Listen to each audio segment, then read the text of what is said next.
¿Alguna vez has sentido que algo invisible bloquea la paz en tu hogar? A veces no se trata solo de lo que vemos, sino de lo que permitimos que permanezca en nuestro entorno. En 2 Reyes 2:21, el profeta Eliseo echó sal en las aguas contaminadas y declaró: así dice el Señor, yo he sanado estas aguas, ya no causarán más muerte ni esterilidad. Esta acción aparentemente simple liberó la bendición de Dios sobre un lugar que antes estaba maldito. Hoy veremos cómo este mismo principio espiritual puede aplicarse a tu casa. Te mostraremos cómo usar la sal como símbolo de purificación, protección y consagración en 5 lugares específicos de tu hogar. No es superstición, es obediencia con fe. ¿Estás listo para entender lo que Dios tiene reservado para ti? Desde los tiempos más antiguos, Dios ha utilizado elementos sencillos para revelar verdades profundas. Y entre todos ellos, la sal ocupa un lugar especial. No es solo un recurso cotidiano, ni un condimento que realza el sabor de los alimentos. La sal, cuando es comprendida desde una perspectiva espiritual, se convierte en un símbolo poderoso de pacto, pureza y autoridad. En el Antiguo Testamento, Dios ordenó que todos los sacrificios presentados en el altar debían incluir sal. En Levítico 2:13 leemos: sazonarás con sal toda ofrenda que presentes. No dejarás que falte jamás de tu ofrenda la sal del pacto de tu Dios. En toda ofrenda presentarás sal. Esta instrucción no fue arbitraria ni ritualista. Era un recordatorio constante de que el pueblo estaba en alianza con el Dios vivo. Y esa alianza no debía ser tomada a la ligera. El significado de la sal en la Biblia no se limita a una mera costumbre de la ley mosaica. La sal representaba algo incorruptible, algo que conservaba, algo que tenía el poder de preservar lo santo. En un tiempo donde no existían sistemas de refrigeración, la sal era la única forma de evitar que la carne se descompusiera. Era símbolo de permanencia, de durabilidad, de algo que no se echa a perder. Así como el pacto de Dios con su pueblo era eterno, la sal venía a ser el reflejo tangible de esa eternidad. Es por eso que Jesús, al dirigirse a sus discípulos en el Sermón del Monte, les dijo con absoluta claridad en Mateo 5:13: vosotros sois la sal de la tierra, pero si la sal pierde su sabor, ¿con qué será salada? No sirve más para nada, sino para ser echada fuera y pisoteada por los hombres. Este pasaje nos revela una verdad inquebrantable. Cuando una vida está conectada a Dios, lleva consigo el sello de lo incorruptible. Pero cuando esa conexión se pierde, cuando la esencia espiritual se diluye, la vida se vuelve insípida, inservible, expuesta a la destrucción. No es casualidad que Jesús escogiera precisamente la sal para hablar de identidad espiritual. Él no dijo que seríamos como oro o como aceite, sino sal. Porque la sal no solo transforma, sino que penetra, actúa en lo invisible, cambia la composición de lo que toca. Así es la vida de alguien que está en comunión con Dios. No se conforma con adornar lo superficial, sino que modifica lo profundo. Pero ¿qué sucede cuando esa sal no está presente en nuestras vidas? ¿Qué pasa cuando el símbolo del pacto no se manifiesta en nuestro entorno? Muchas personas oran por protección, por bendición, por dirección, pero han olvidado que la fe también se expresa en actos concretos. Dios siempre ha respondido al acto de obediencia. El profeta Eliseo lo entendió así cuando se enfrentó a una ciudad con aguas contaminadas y tierra estéril. En 2 Reyes 2:21 se relata cómo tomó una vasija nueva con sal, la arrojó sobre las aguas y declaró: así dice el Señor, yo he sanado estas aguas, ya no causarán más muerte ni esterilidad. Ese acto, aunque parecía sencillo, cargaba una autoridad divina No era magia, no era superstición, era obediencia, respaldada por fe y palabra. Es aquí donde comenzamos a entender por qué la sal, cuando es usada con reverencia y entendimiento bíblico, puede convertirse en un acto profético. No se trata de repetir rituales vacíos, sino de entender que hay símbolos que Dios ha santificado. El agua, el pan, el vino, la sangre y sí, también la sal. Cada uno de ellos ha sido usado por Dios para sellar pactos, liberar bendiciones y establecer orden espiritual en medio del caos. Cuando se usa la sal en tu hogar, no estás apelando a una tradición antigua sin sentido. Estás invocando el carácter de Dios que purifica, preserva y transforma. No podemos olvidar que en el mundo espiritual todo espacio comunica algo. Hay hogares donde, sin que nadie lo diga, se respira angustia, desesperanza, conflictos incesantes. Y hay otros donde la paz de Dios es tangible, donde cada rincón parece bendecido. La diferencia no radica en la decoración ni en el tamaño, sino en la atmósfera espiritual que ha sido establecida. Cuando decides consagrar tu hogar con actos simbólicos, respaldados por la palabra, estás diciéndole a Dios: este lugar te pertenece, que cada pared, cada puerta, cada habitación esté bajo tu pacto. Y eso no pasa desapercibido en el mundo espiritual. Uno de los errores más comunes entre los creyentes es subestimar el poder de lo que se hace con fe. Muchas veces se pide ayuda a Dios mientras se mantienen abiertas puertas al enemigo. Se ora por paz mientras se toleran prácticas, palabras y hábitos que generan división. Se clama por bendición mientras se ignora el llamado al arrepentimiento. Por eso es tan importante entender que la sal, como símbolo de pureza, nos llama también a examinar nuestras vidas. En Marcos 9:50, Jesús dijo: buena es la sal, pero si la sal se vuelve insípida, ¿con qué la sazonaréis? Tened sal en vosotros mismos y vivid en paz los unos con los otros. Este versículo une el símbolo externo con una condición interna. No basta con esparcir sal en las esquinas del hogar si el corazón está lleno de orgullo, rencor o incredulidad. La autoridad espiritual no viene por hacer cosas externas solamente, sino por vivir en obediencia. Sin embargo, cuando lo interno y lo externo están alineados, el resultado es poderoso. Imagínate lo que puede suceder en un hogar donde se ora con fe, se vive en santidad y se consagra cada rincón como territorio de Dios. Imagina lo que ocurre cuando las acciones se unen al espíritu de la palabra. Cuando Eliseo arrojó la sal sobre las aguas, también pronunció una declaración profética. Así dice el Señor. No era la sal por sí misma, era la autoridad con la que se usaba. De igual manera, cuando uses sal en tu hogar, que no sea un gesto vacío, sino un acto de fe consciente, respaldado por una vida rendida a Dios. La sal también habla de juicio. En Génesis 19, cuando Dios destruyó Sodoma y Gomorra, la esposa de Lot, al desobedecer la instrucción divina y mirar atrás, fue convertida en estatua de sal. Este detalle nos recuerda que la sal no solo preserva, también puede representar la consecuencia de ignorar la voz de Dios. La sal es símbolo de separación entre lo puro y lo impuro, entre lo consagrado y lo profano. Por eso, cuando decides usarla como instrumento de consagración, debes hacerlo con temor reverente. No es un talismán, es una afirmación espiritual de que has decidido separar lo que pertenece a Dios de lo que no. En la cultura hebrea, la sal era parte de todos los pactos duraderos. El llamado pacto de sal significaba una alianza perpetua. En Números 18-19, Dios habla así del pacto con los sacerdotes. Es un pacto de sal perpetuo delante del Señor para ti y para tus descendientes.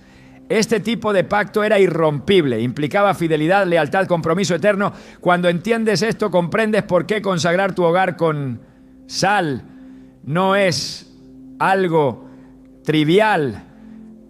Es una forma de declarar que lo que sucede entre esas paredes está bajo el dominio de Dios y que tú has decidido honrar ese pacto con cada palabra, decisión y acto cotidiano. El mismo Jesús, antes de ir a la cruz, habló del fuego y la sal como parte del proceso de purificación que vivirían sus discípulos. En Marcos 9:49 dijo, porque todos serán salados con fuego. Esta declaración enigmática apunta a una verdad profunda. La vida cristiana no está exenta de pruebas, pero esas pruebas, cuando son vividas en el pacto con Dios, no destruyen, sino que purifican. Ser salado con fuego es ser sometido a procesos que sacan lo mejor del espíritu, que eliminan lo que no sirve, que preparan para un propósito mayor. Por eso, cuando un hogar es consagrado con sal, también es una declaración de disposición. Señor, si hay algo aquí que necesita ser transformado, hazlo. Si hay algo que debe ser cortado, quítalo. Si hay algo que debe ser restaurado, actúa con tu poder. Quizás te preguntes si todo esto realmente tiene un efecto.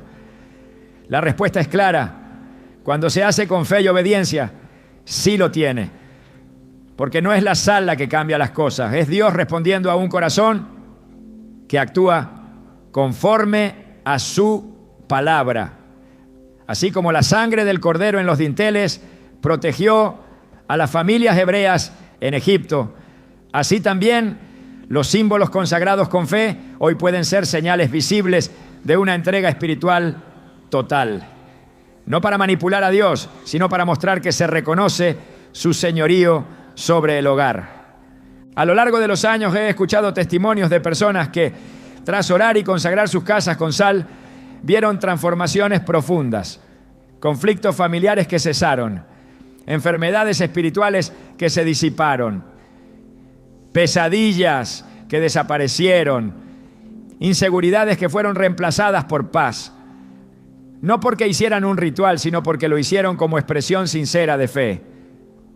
Uno de los testimonios más impactantes que recuerdo es el de una mujer que después de años de angustia emocional y opresión nocturna, decidió orar habitación por habitación, colocando una pizca de sal en cada rincón, mientras declaraba pasajes bíblicos en voz alta. Esa noche fue la primera en años que durmió en paz. Lo que hizo no fue superstición, fue una declaración espiritual. Este lugar le pertenece a Dios. Y es que cuando tomas autoridad espiritual sobre tu entorno, comienzas a caminar como hijo del reino. Ya no vives como víctima de las circunstancias, sino como heredero de promesa. La sal entonces ya se convierte en una herramienta de afirmación, una señal de identidad.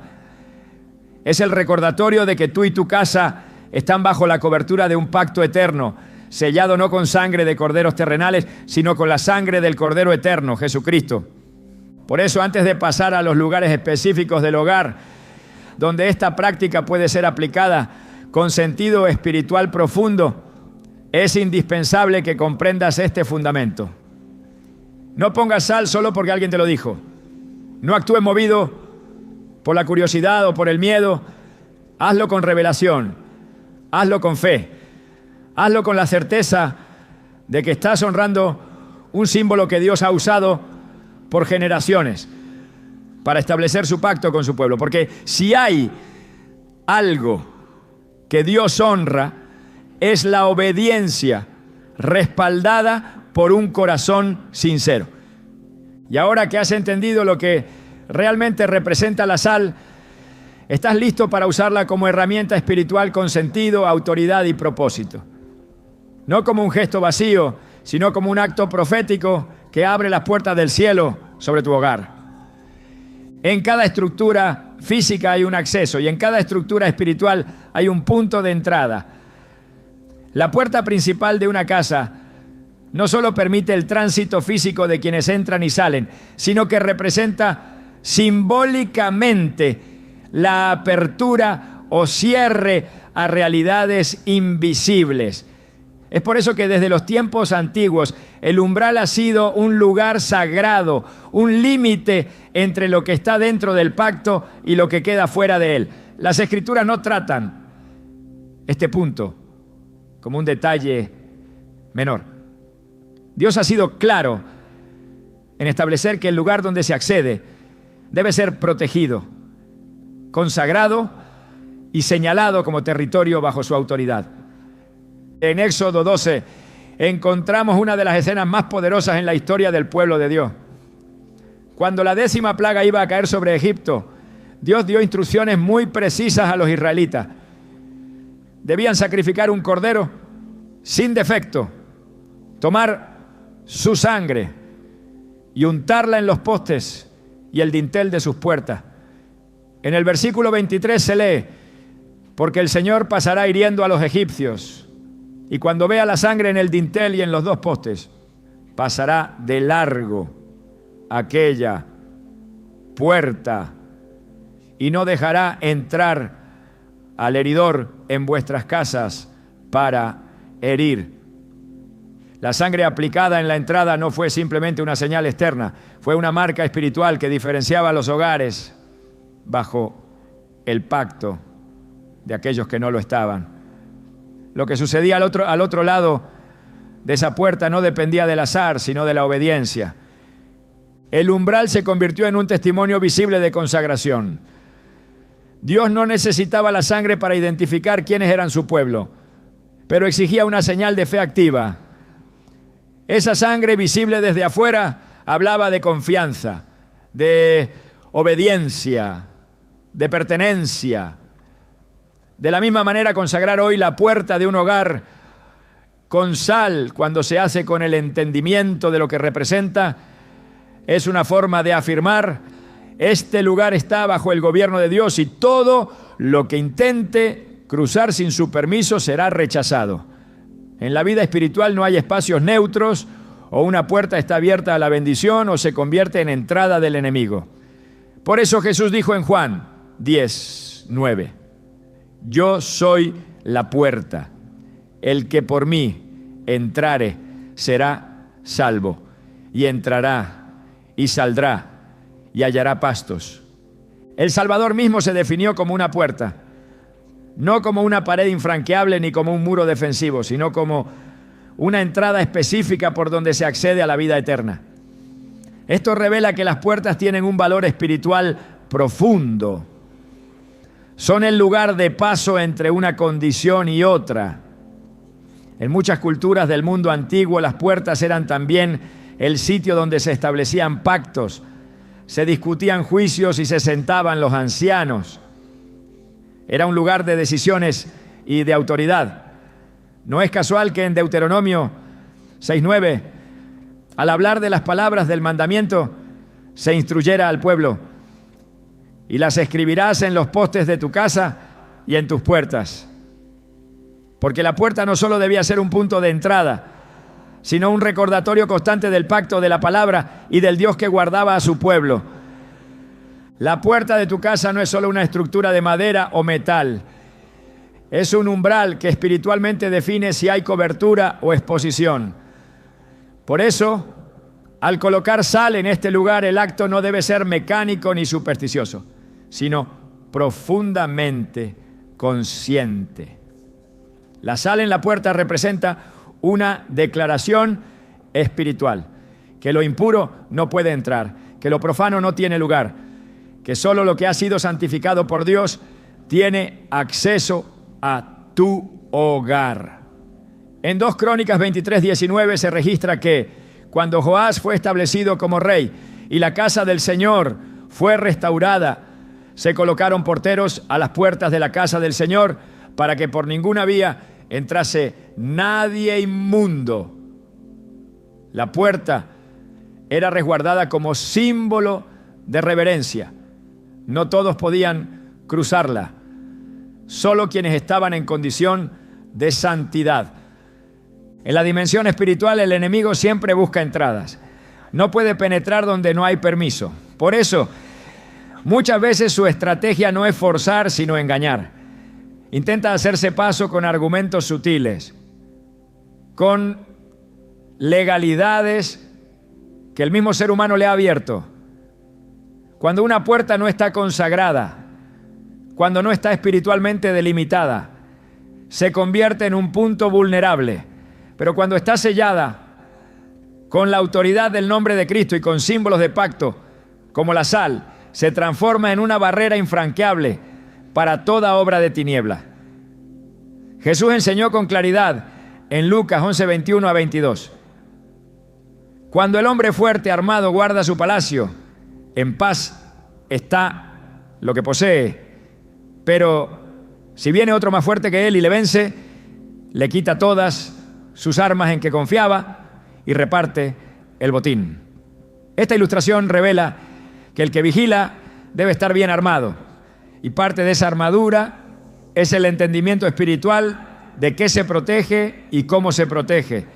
El acto de colocar sal en la puerta cuando se hace con oración y reverencia no es una costumbre vacía. Es un acto simbólico que recuerda el pacto eterno con Dios. Es una forma de decir, esta casa pertenece al reino de los cielos. Aquí no entra maldición, no entra violencia, no entra confusión, porque el Señor es nuestro guardián. En Salmo 121, 8 se declara, el Señor guardará tu salida y tu entrada desde ahora y para siempre. Esta promesa cubre precisamente el movimiento que sucede en el umbral. Dios no solo guarda cuando estás adentro, también lo hace cuando sales y cuando regresas. Pero para eso, tu puerta debe estar bajo su cuidado. Cada vez que alguien entra a tu casa, lo hace cruzando ese umbral. Y con él trae una atmósfera, una intención, una carga espiritual. No todas las personas que cruzan el umbral traen paz. Algunas, sin saberlo, pueden traer opresión, contienda o desorden. Por eso, es tan necesario establecer desde el principio que la entrada está bajo gobierno divino. En Isaías 26:2 encontramos una instrucción clara. Abrid las puertas y entrará la gente justa, guardadora de verdades. El mensaje es simple pero profundo. No todas las puertas deben abrirse a cualquiera. Hay puertas que se abren solo a lo justo, a lo puro, a lo que refleja la verdad de Dios. El enemigo no necesita una grieta grande para infiltrarse. Basta una omisión espiritual, una negligencia en la consagración. Por eso, todo lo que simbolice entrada debe ser resguardado.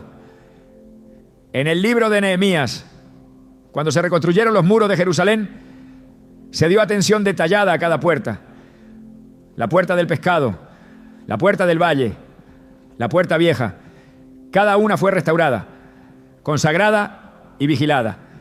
En Nehemías 7:3 se ordenó: no se abran las puertas de Jerusalén hasta que caliente el sol, y mientras estén en sus puestos, los que las cierran se echen cerrojos, se pongan guardias de los moradores de Jerusalén, cada uno en su guardia, y cada uno delante de su casa. Esta medida no era paranoia, era discernimiento. Porque quien entiende el valor de la entrada, protege con celo lo que ha sido confiado. Aplicar sal en la puerta, entonces, es una forma de establecer un cerco espiritual. Así como Job fue rodeado por un cerco de protección divino, tú también puedes declarar esa cobertura sobre tu hogar.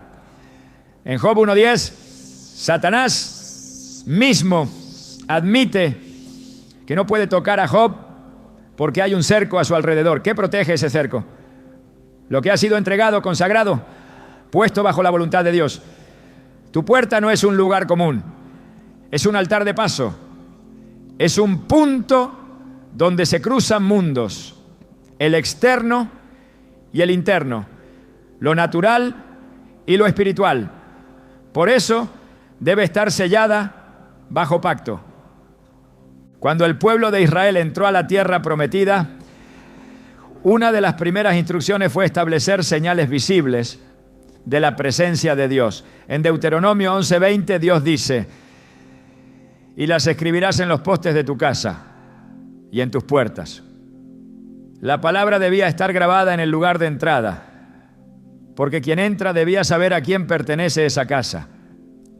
Y quien vive dentro debía recordar constantemente que no estaba solo. La puerta, entonces, es más que una protección física. Es un altar de testimonio.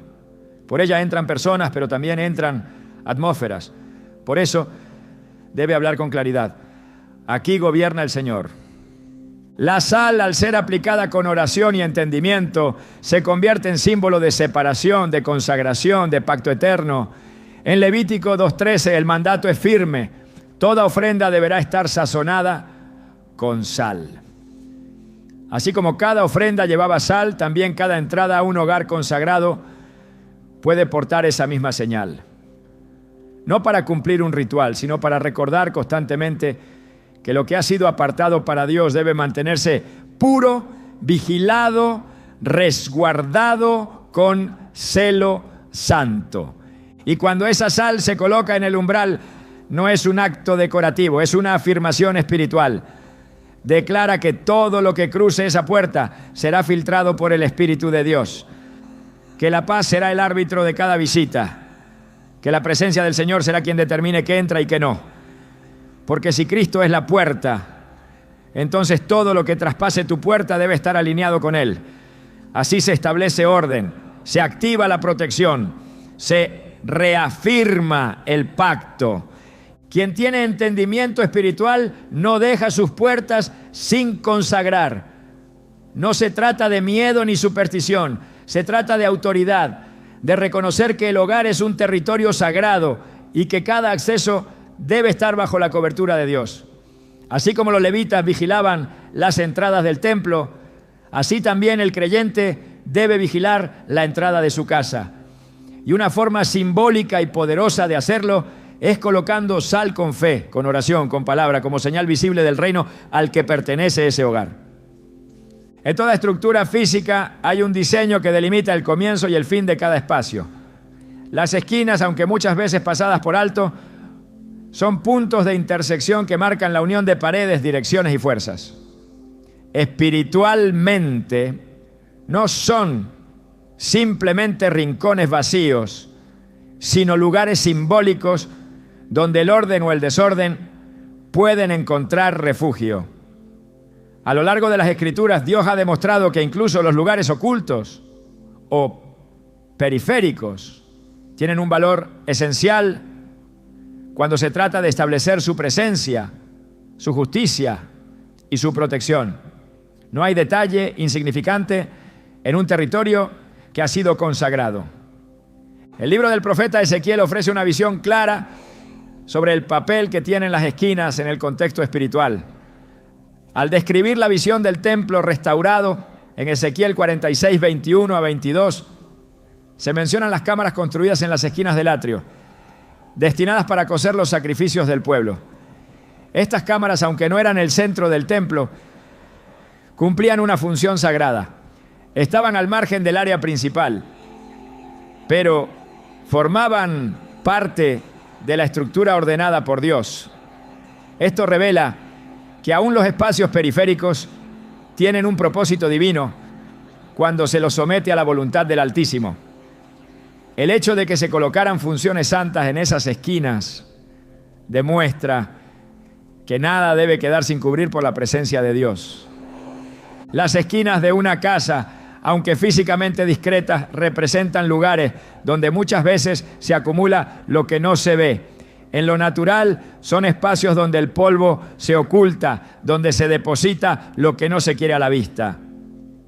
En lo espiritual ocurre algo similar. Los rincones pueden convertirse en zonas donde se acumulan residuos de conflicto, recuerdos dolorosos, palabras no sanadas, atmósferas retenidas por el silencio o el olvido. Cuando se permite que estos rincones permanezcan sin la luz de la palabra, pueden convertirse en puntos de acceso o refugio para influencias que no provienen de Dios. Por eso, consagrarlos con sal, acompañada de oración, representa una acción espiritual que ilumina, limpia y restaura incluso lo que estaba olvidado. El carácter de Dios es claro cuando se trata de su cobertura. Él no hace obras incompletas. Cuando da una promesa, la cubre de principio a fin. Cuando extiende su mano, no deja espacios al azar. En Job 1:10, Satanás mismo reconoce esta cobertura total al decir: ¿no le ha cercado alrededor a él y a su casa y a todo lo que tiene? El cerco del que habla es una cobertura integral, no parcial, no simbólica solamente, sino efectiva. Esa cobertura incluía todo lo que pertenecía a Job y por tanto se extendía a cada rincón de su propiedad. Si Dios establece un cerco, lo hace también sobre lo oculto, sobre lo que nadie ve, sobre las esquinas que el ojo humano descuida. Cuando el pueblo de Israel recibió la orden de levantar campamento, lo hizo bajo una disposición específica. Las tribus se ubicaban alrededor del tabernáculo conforme a una disposición geométrica ordenada por Dios. No había un solo ángulo sin asignación. No existía una esquina sin presencia. Cada tribu tenía su lugar. Esto refleja que la presencia divina no tolera el caos. Cada espacio debe estar bajo autoridad. Cada extremo debe responder a una estructura de pacto. Si algo queda suelto fuera del diseño, se convierte en una potencial brecha. Por eso, cuando se coloca sal en las esquinas del hogar, el acto no es decorativo, es una proclamación de que incluso lo oculto está bajo el gobierno del Señor. En Proverbios 4:27 se dice: no te desvíes a la derecha ni a la izquierda, aparta tu pie del mal. Esta instrucción encierra un principio de integridad y cobertura. El camino del justo es recto, pero está bordeado por límites definidos. A la derecha y a la izquierda están los márgenes, las esquinas, los bordes del camino. Y aunque el corazón puede ir en dirección recta, los bordes deben estar guardados. Porque en esos márgenes muchas veces se introduce el error, la distracción, la contaminación espiritual. No basta con caminar recto, hay que proteger lo que está a los lados. La sal en las esquinas del hogar es un recordatorio físico de ese principio espiritual. No dejar espacio a la desviación, no permitir que en los extremos se refugie lo que debe ser expulsado. Dios no actúa de forma parcial. En Josué 6, cuando el pueblo de Israel rodeó Jericó, no bastó con que tocaran la trompeta en un solo lugar. Tuvieron que rodear toda la ciudad una y otra vez en un acto de obediencia total. No podían dejar una parte sin cubrir. El milagro no ocurrió cuando comenzaron, sino cuando terminaron de rodearla completamente. Fue entonces que los muros cayeron. Esta enseñanza es profunda. La victoria espiritual requiere cobertura total. No se puede dejar una esquina sin rodear, porque lo que no se cubre se expone. Lo que no se somete a Dios se convierte en puerta para el enemigo. En el templo de Salomón todo fue construido con exactitud. Nada fue improvisado. Cada medida, cada ángulo, cada sala estaba diseñada según el patrón dado por Dios. En el primer Rey 6, 24-25 se describe cómo incluso las alas de los querubines que cubrían el lugar santísimo se extendían hasta tocar las paredes opuestas. La imagen que esto transmite es de cobertura completa, sin espacios vacíos. Incluso en el lugar más santo, los extremos estaban cubiertos. Esto revela que para Dios la santidad no es una cuestión del centro solamente, es una realidad que se extiende hasta las esquinas. Donde hay santidad, todo está cubierto. Y donde todo está cubierto, no hay lugar para lo profano. El libro de Zacarías muestra una visión donde Dios se presenta como protector en los extremos. En Zacarías 2:5 declara: yo seré para ella, dice el Señor, muro de fuego en derredor, y seré la gloria en medio de ella. El muro no está en el centro, está en el contorno. Dios se coloca en los bordes, en los límites, en las esquinas, como fuego que impide la entrada del enemigo. Es allí, en esos lugares olvidados, donde se manifiesta su defensa. El creyente que comprende esto no descuida los rincones de su casa, porque sabe que allí también actúa el poder de Dios. En Isaías 28:17, el Señor afirma: y ajustaré el juicio a cordel y la justicia a plomada, y granizo barrerá el refugio de la mentira, y aguas arrebatarán el escondrijo. Esta palabra revela que Dios no permite que lo falso se esconda sin ser confrontado. Él ajusta, mide, expone. La justicia de Dios no deja rincones en sombra. Trae luz a cada escondite. Por eso, al colocar sal en las esquinas del hogar, lo que se hace es un acto de exposición espiritual. Se dice con claridad que la verdad de Dios invada hasta lo más profundo, que lo que estaba oculto sea purificado, que cada refugio de mentira sea desmantelado por la presencia del Espíritu Santo. No hay espacio neutral en el reino de Dios. Todo lugar es o dominio de luz o campo de batalla. Por eso las esquinas de una casa no deben ser ignoradas. No importa si son espacios vacíos, si no se utilizan, si parecen inofensivos. En la dimensión espiritual, cada rincón habla. Y si no habla del reino, guarda silencio para lo contrario. La sal es símbolo de pacto, pero también de limpieza.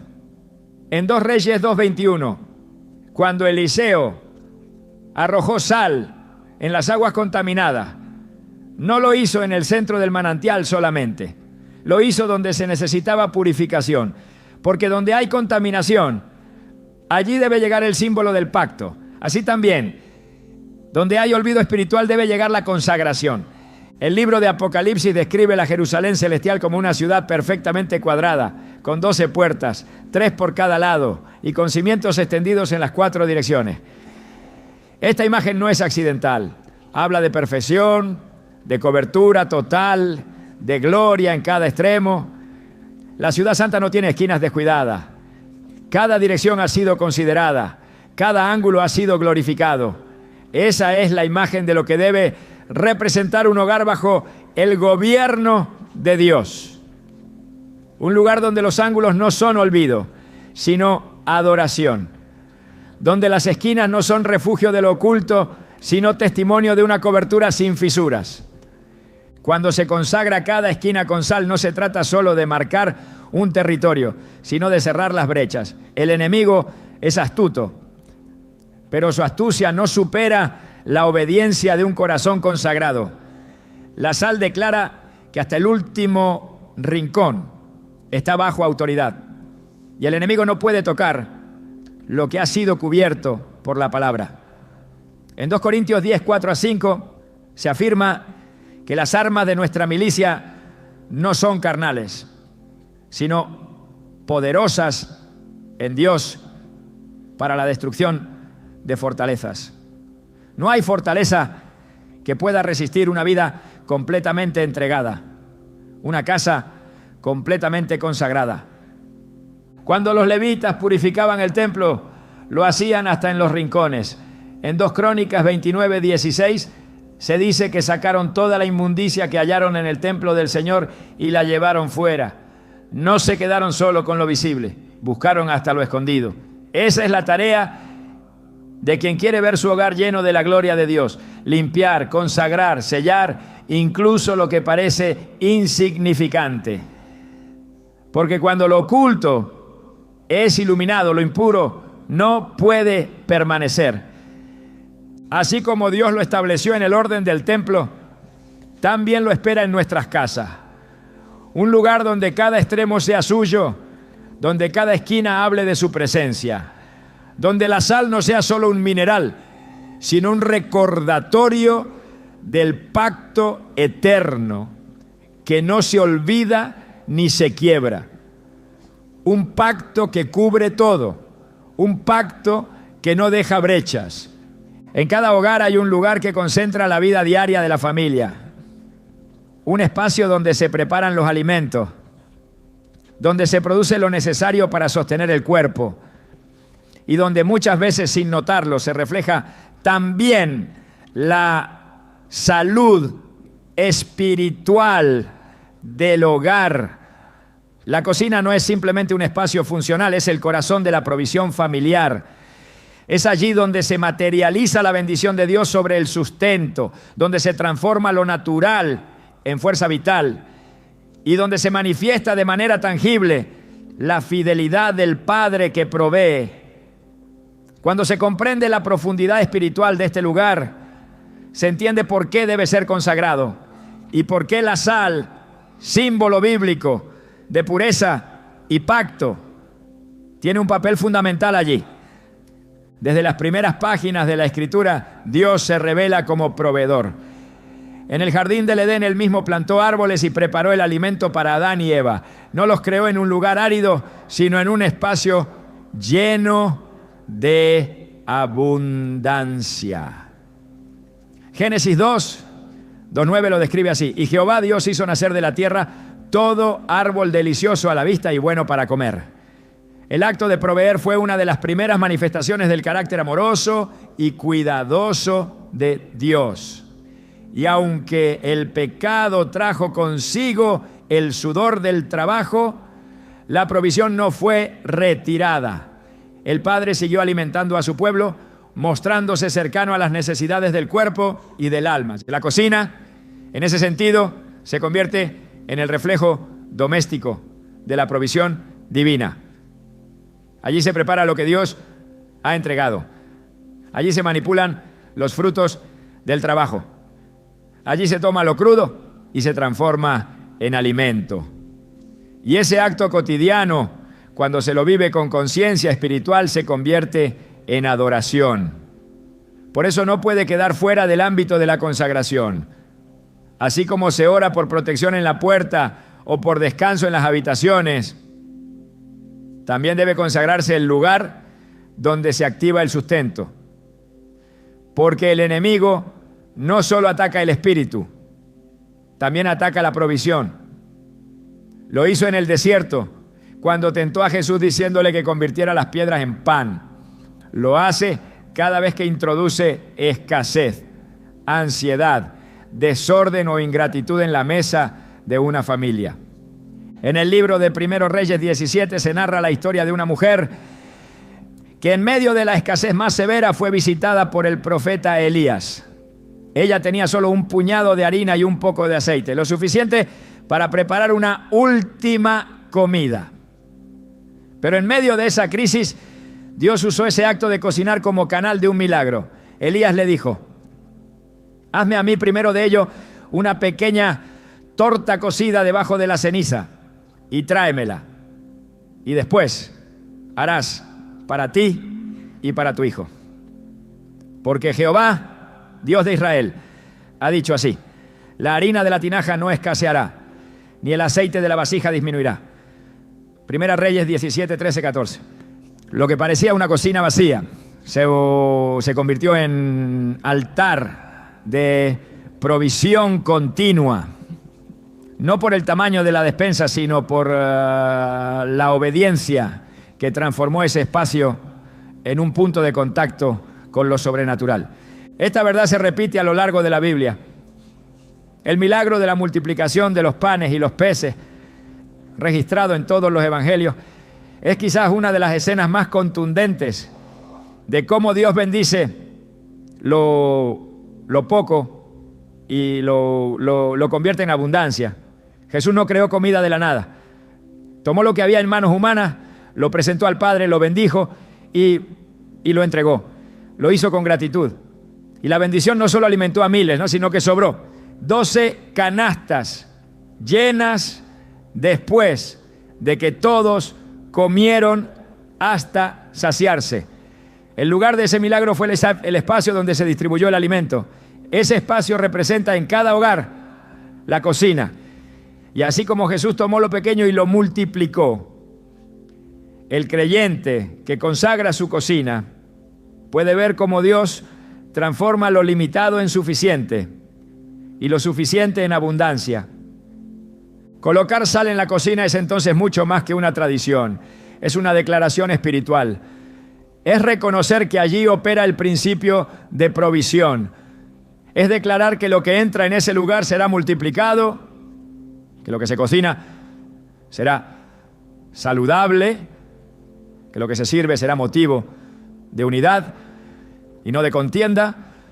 Es también un acto de discernimiento, porque no todo lo que se prepara alimenta. Hay alimentos que nutren el cuerpo, pero contaminan el alma.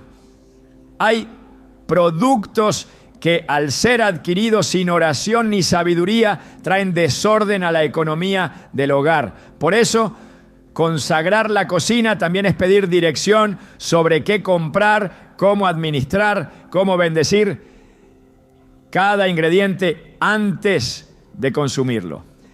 En Deuteronomio 8:3, Dios recuerda al pueblo que lo sustentó en el desierto con maná, para hacerte saber que no solo de pan vivirá el hombre, mas de todo lo que sale de la boca de Jehová vivirá el hombre. Esta enseñanza es central. El pan físico es importante, pero no es suficiente. Lo que se cocina y se come debe estar atravesado por la palabra. No por una mística ritualista, sino por una conciencia clara de que todo lo que se consume debe ser consagrado, porque lo que se ingiere afecta el cuerpo, y el cuerpo es templo del Espíritu Santo. En 1 Corintios 10:31 se dice: si pues coméis o bebéis o hacéis otra cosa, hacedlo todo para la gloria de Dios. Eso incluye lo que se prepara en la cocina, cómo se prepara y con qué actitud se sirve. La sal en la cocina simboliza también la purificación de lo que no se ve. A menudo el desorden espiritual se manifiesta en el desorden físico. Una cocina donde reina el caos, la suciedad o la negligencia puede ser reflejo de una vida interior sin estructura. No es casual que en la ley levítica los sacerdotes debían mantener en orden todos los utensilios del tabernáculo, incluyendo los que se usaban para preparar las ofrendas. Cada detalle era importante. El fuego debía estar encendido, la leña en su lugar, los instrumentos limpios, porque el acto de preparar alimento era, en ese contexto, una parte del culto. Hoy, aunque no estemos bajo la ley levítica, el principio espiritual permanece. Lo que se hace en la cocina puede ser parte de la adoración, si se lo hace con orden, gratitud y santidad. En 2 Corintios 9:10 se declara: y el que da semilla al que siembra y pan al que come, proveerá y multiplicará vuestra sementera y aumentará los frutos de vuestra justicia. Esta palabra une la provisión material con el fruto espiritual. Dios da semilla y pan, y lo que se siembra también se cosecha. Por eso, lo que se cocina debe reflejar el fruto del Espíritu: amor, gozo, paz, paciencia. No es solo una acción práctica, es una oportunidad para sembrar atmósfera. Un hogar donde la cocina está consagrada se convierte en un espacio donde se produce más que alimento, se produce paz, se produce gratitud, se produce unidad. La sal actúa entonces como señal visible de un espacio invisible que ha sido santificado para glorificar a Dios.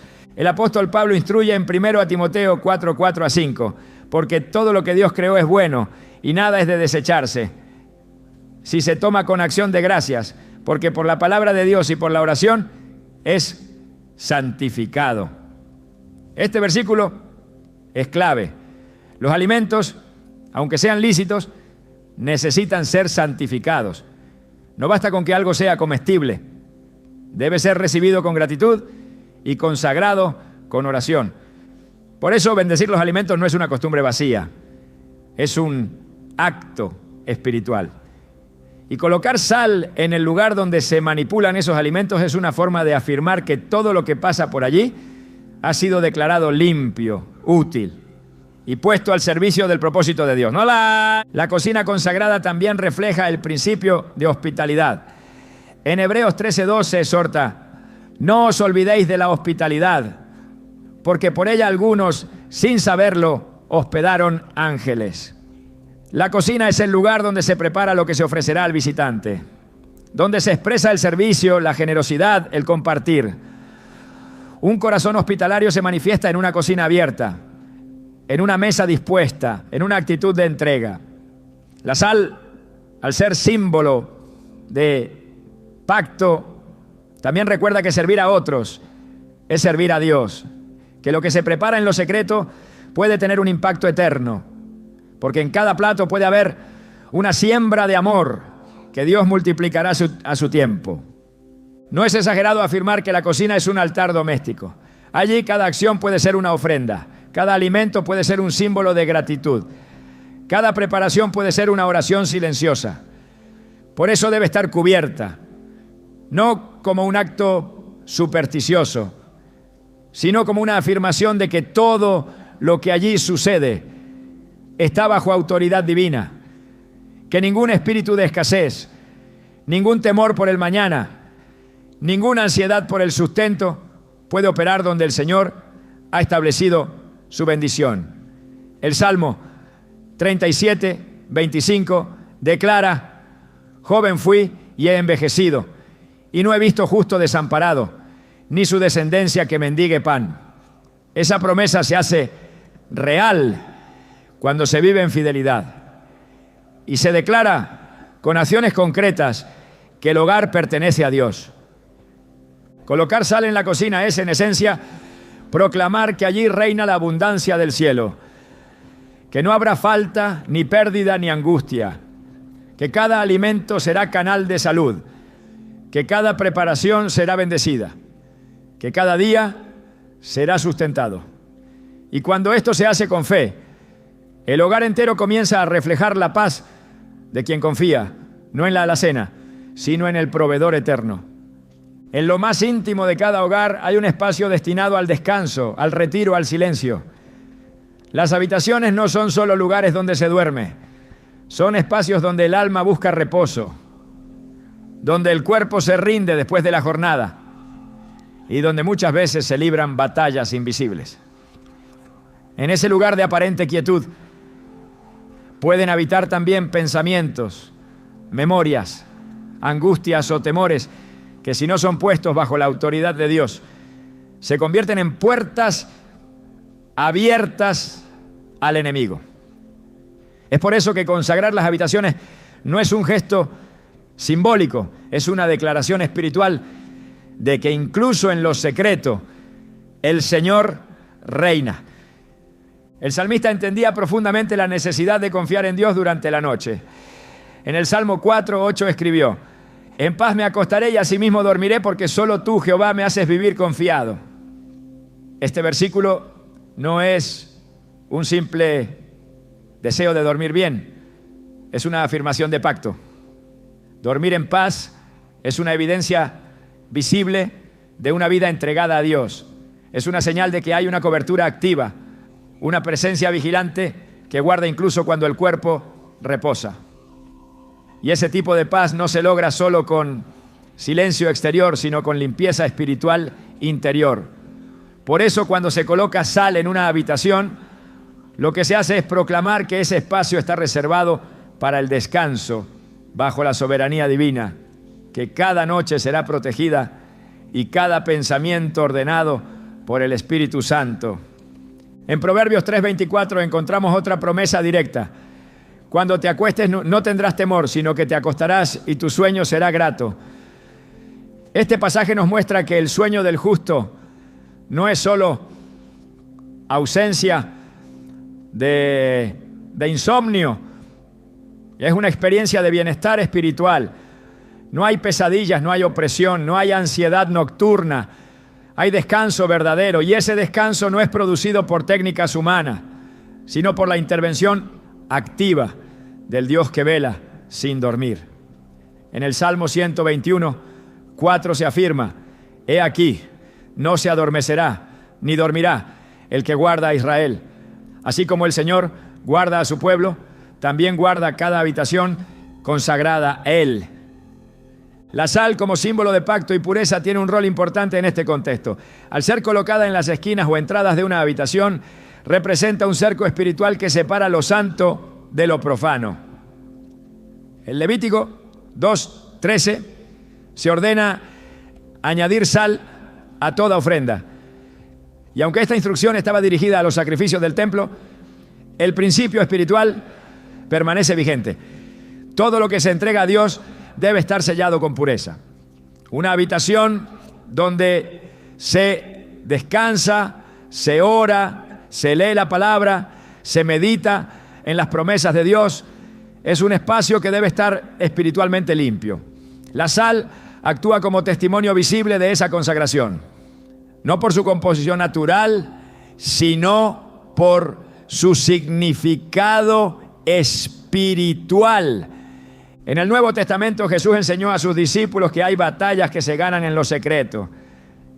En Mateo 6:6 dijo: mas tú cuando ores entra en tu aposento y cerrada la puerta ora a tu Padre que está en secreto. El aposento o habitación se convierte en un lugar de encuentro. Es allí donde la fe se activa lejos de la vista de otros, donde se gesta la comunión que sostiene todo lo visible. Por eso, cuando una habitación es consagrada, también se está santificando un altar de oración, un espacio de revelación, un refugio espiritual. No se trata solo de dormir bien, sino de habitar en la presencia del Altísimo. En Salmos 91:1 se establece un principio eterno.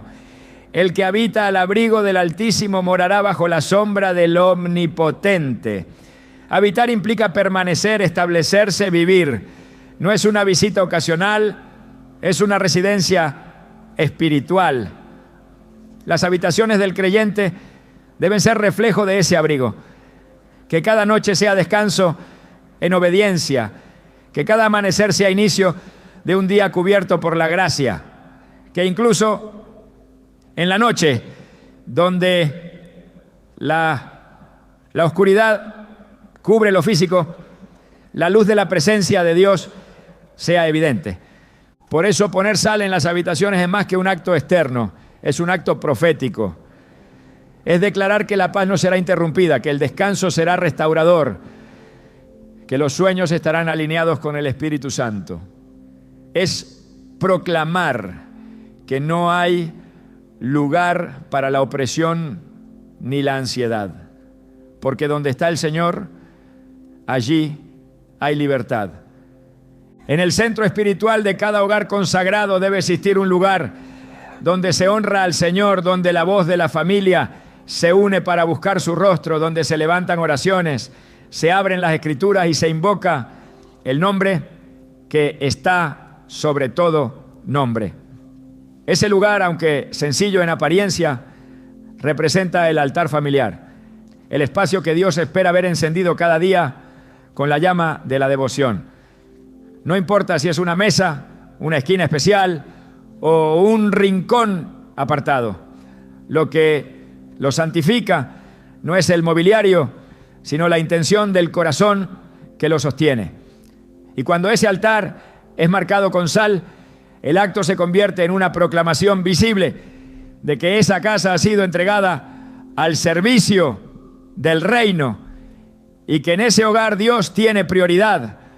Desde tiempos antiguos los altares fueron lugares de encuentro, de pacto, de sacrificio y comunión. No eran solo estructuras de piedra, eran puntos de contacto entre el cielo y la tierra.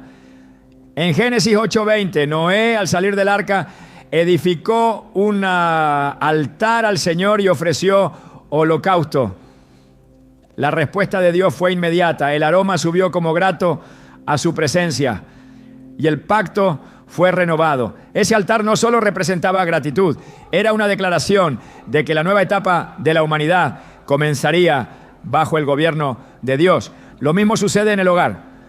Cuando se edifica un altar familiar, se está diciendo que todo lo que sucede en esa casa será filtrado a través de la voluntad divina. Y la sal, al estar presente, reafirma ese pacto.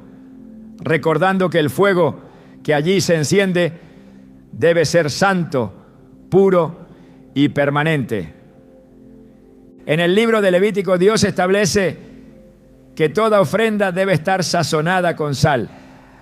Levítico 2:13 dice: y sazonarás con sal toda ofrenda que presentes. No dejarás que falte jamás de tu ofrenda la sal del pacto de tu Dios. La sal del pacto no era un detalle decorativo, era una señal visible de la alianza eterna entre Dios y su pueblo. Era un recordatorio de que lo ofrecido debía estar consagrado. En el altar familiar ocurre lo mismo.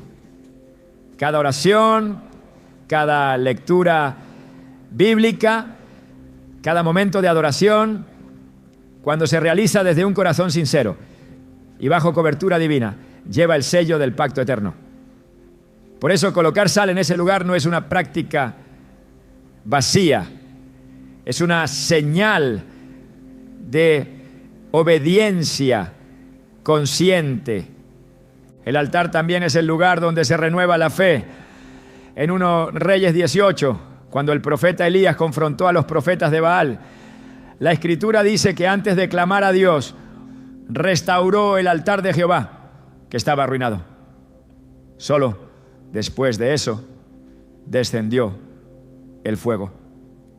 El poder no vino por el ruido, ni por la insistencia, sino por la restauración del lugar sagrado. En muchos hogares, el altar ha sido abandonado, reemplazado por el ruido del mundo o la rutina vacía. Pero Dios sigue buscando lugares donde su presencia sea bienvenida, donde su palabra sea entronada, donde el ambiente esté saturado de adoración. Y cuando ese altar es marcado con sal, se activa un principio: lo que está bajo pacto no puede ser tocado por el enemigo. En el Nuevo Testamento Jesús enseñó que donde 2 o 3 se reúnen en su nombre, allí está Él en medio de ellos. Esa promesa no depende de un templo, depende de un acuerdo. El altar familiar es ese punto de acuerdo, donde la familia decide no vivir conforme a las circunstancias, sino conforme a la palabra. Es allí donde se intercede por los hijos, se declara la bendición sobre las finanzas, se pide dirección para cada decisión. Y la sal colocada en ese lugar actúa como una señal visible de separación, como una barrera contra toda interferencia espiritual que quiera apagar la llama de la fe. Una casa puede tener muchas habitaciones, pero si no hay un altar, le falta dirección. Puede haber provisión, descanso, protección en las entradas, pero sin altar no hay gobierno espiritual. Por eso el altar no es un accesorio devocional, es el corazón del hogar. Y cuando ese corazón late bajo el fuego del Espíritu y el sello del pacto, entonces todo el hogar se alinea con el cielo. Porque donde hay altar hay presencia, donde hay sal hay pureza, y donde hay pacto hay victoria. El acto de colocar sal en tu hogar no es un simple gesto simbólico, es un testimonio silencioso que declara que el ordinario ha sido tocado por lo eterno. Porque cuando el reino de Dios invade una casa, cada objeto, cada espacio y cada gesto cobran un nuevo sentido. No es la sal lo que transforma, sino la fe que la acompaña. No es el ritual lo que abre los cielos, sino la obediencia a una verdad que trasciende lo físico. La sal se convierte en señal de algo mayor, un corazón que ha decidido establecer el gobierno de Dios en cada rincón de su vida. En un mundo donde todo tiende a diluirse, donde los límites se desdibujan y los hogares se exponen a voces contrarias, el creyente es llamado a marcar diferencia, a hacer visible lo invisible, a recordar que así como el pueblo de Dios señalaba sus puertas con sangre, hoy también hay símbolos que proclaman santidad, pacto y autoridad. Y esa proclamación no necesita ruido, solo convicción. Porque el poder no está en la forma, sino en la palabra que se obedece. Que tu hogar no sea solo un refugio físico, sino una fortaleza espiritual. Que cada habitación, cada entrada, cada rincón y cada altar hablen de un Dios que habita allí. Y que al colocar sal con fe, no solo observes cómo Dios obra en tu casa, sino cómo transforma tu vida entera desde adentro hacia lo eterno.